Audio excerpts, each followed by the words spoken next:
After a season-opening win at Great Lakes Naval, the Boilermakers were headed to Milwaukee to take on Marquette for the first time. The Warriors were a fellow participant in the Navy's V-12 and had several transfers on their roster. Among them was an NFL player named Bill Combs, who had just happened to be the MVP of the Purdue squad in 1941. Several hundred Purdue fans met at the Memorial Union Friday evening to send the team north.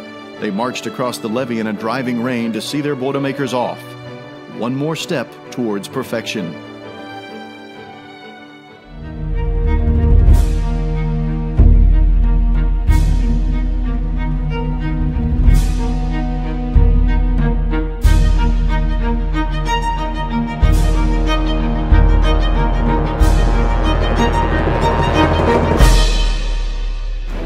A sold-out crowd of nearly 23,000 saw the Purdue 11 take control from the opening kickoff.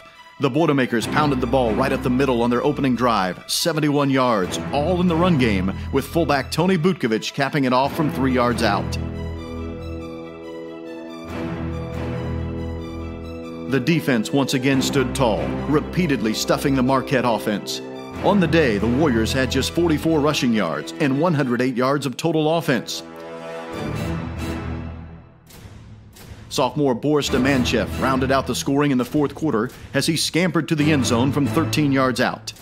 Demanchev came to Purdue because of the war as well, but as a civilian. The Indianapolis native began his college career at Butler. When they canceled football due to the war, Demanchev needed a place to land.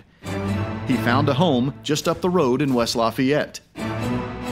Now 2-0 on the year, Purdue returned home to open the conference slate against Illinois. It was the home opener for Purdue, and this meant the traditional senior parade around the field prior to kickoff. The game itself would introduce a new trophy, as the Purdue cannon was unveiled and presented to both athletic directors at halftime. But for the men on the field, no extra motivation was necessary for this game. 12 Boilermakers helped make up the core of an Illinois team that won 6 games in 1942 prior to transferring to West Lafayette. 3 members of the dominant front line were former Illini players, but it was their pal Butkovich who was the star of the day. Tony turned in one of the finest performances in school history, rushing for 207 yards on just 12 carries while scoring 4 touchdowns.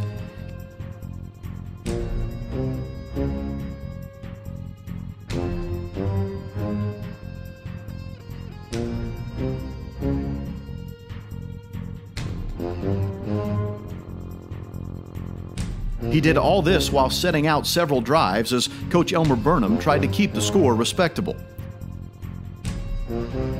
Purdue starters put up 40 points on the day, while the Fighting Illini scored 3 times against the reserves to make the game seem closer than it was at 40-21. Butkovich and fellow former Illini player Mike Cassip received game balls for the dominant performance. After a Week 4 shutout of Camp Grant, the undefeated Boilermakers were looking at a big road trip to Cleveland to take on an Ohio State team that had won the national title the year before. One more step toward greatness.